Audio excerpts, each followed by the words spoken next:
SC अनुसूचित जाति और एसटी अनुसूचित जनजाति का भारत में विशेष महत्व है। संविधान ने इन्हें समाज में बराबरी और सशक्तिकरण दिलाने के लिए कई विशेषाधिकार और सुरक्षा दी है। इनका पावर या शक्ति सामाजिक, आर्थिक और राजनीतिक सशक्तिकरण से जुड़ी है, जो कि भारतीय संविधान और सरकारी योजनाओं द्वारा सुनिश्चित की गई है। आइए इसे विस्तार से समझें। एक संवैधानिक अधिकार और संरक्षण। अनुसूचित जाति एससी और अनुसूचित जनजाति एसटी को संविधान में विशेष अधिकार दिए गए हैं। भारतीय संविधान के अनुच्छेद 15, 16, 17 और 46 में इनका उल्लेख है। अनुच्छेद 17 के अंतर्गत अस्पृश्यता को समाप्त कर दिया गया है और इसके उल्लंघन पर सज़ा का प्रावधान है। ये अधिकार उन्हें समाज में भेदभाव से सुरक्षा प्रदान करते हैं और समानता की गारंटी देते हैं। 2. राजनीतिक सशक्तिकरण। एससी और एसटी के लिए संविधान में राजनीतिक प्रतिनिधित्व सुनिश्चित किया गया है। संसद और राज्य विधानसभाओं में उनके लिए सीटें आरक्षित की जाती हैं ताकि वे अपने समुदाय की समस्याओं को खुलकर उठा सकें। पंचायत और नगर निकाय चुनावों में भी आरक्षण का प्रावधान है, जिससे ज़मीनी स्तर पर भी उनकी भागीदारी सुनिश्चित होती है। 3. शिक्षा और रोजगार में आरक्षण। एससी और एसटी के लिए सरकारी नौकरियों और शिक्षण संस्थानों में आरक्षण का प्रावधान है।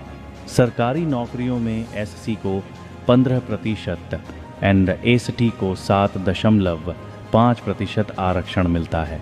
शिक्षा के क्षेत्र में भी इन वर्गों के छात्रों के लिए विशेष आरक्षण है, जिससे वे उच्च शिक्षा और प्रतियोगी परीक्षाओं में बराबरी से प्रतिस्पर्धा कर सकें। इसके अलावा छात्रवृत्तियां और विशेष कोचिंग सुविधाएं भी उपलब्ध हैं। 4. सामाजिक सशक्तिकरण। एससी और एसटी को सामाजिक भेदभाव और उत्पीड़न से बचाने के लिए विशेष कानून बनाए गए हैं। अनुसूचित जाति और अनुसूचित जनजाति अत्याचार निवारण अधिनियम 1989 इन्हें सामाजिक उत्पीड़न और हिंसा से सुरक्षा प्रदान करता है।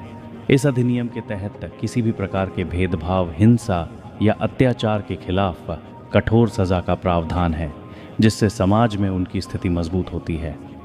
5. आर्थिक सशक्तिकरण। एससी और एसटी के आर्थिक सशक्तिकरण के लिए सरकार द्वारा कई योजनाएं चलाई जाती हैं। अनुसूचित जाति और जनजाति के लोगों को स्वरोजगार और उद्यमिता के क्षेत्र में प्रोत्साहित करने के लिए वित्तीय सहायता और लोन की सुविधा दी जाती है।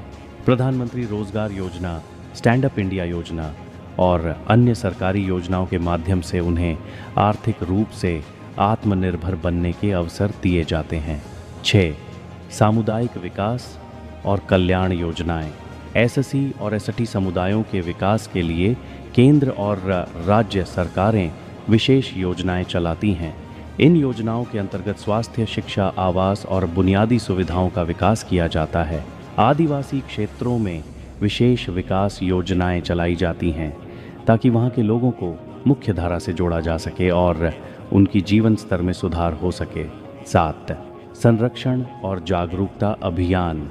सरकार और गैर सरकारी संगठनों द्वारा एससी और एसटी के अधिकारों और संरक्षण के बारे में जागरूकता अभियान चलाए जाते हैं। इनके माध्यम से लोगों को उनके कानूनी अधिकारों और उपलब्ध सुविधाओं के बारे में बताया जाता है, जिससे वे अपने अधिकारों का पूर्ण उपयोग कर सकें। एससी और एसटी समुदायों की शक्ति का आधार संविधान और सरकार द्वारा दिए गए विशेष अधिकारों में निहित है। आरक्षण, कानूनी संरक्षण और विशेष विकास योजनाओं के माध्यम से इन वर्गों को समाज में समानता और सम्मान की गारंटी दी गई है। इन अधिकारों और सुविधाओं का उद्देश्य इन्हें सामाजिक, आर्थिक और राजनीतिक रूप से सशक्त बनाना है, ताकि वे देश के विकास में बराबरी से भागीदार बन सकें।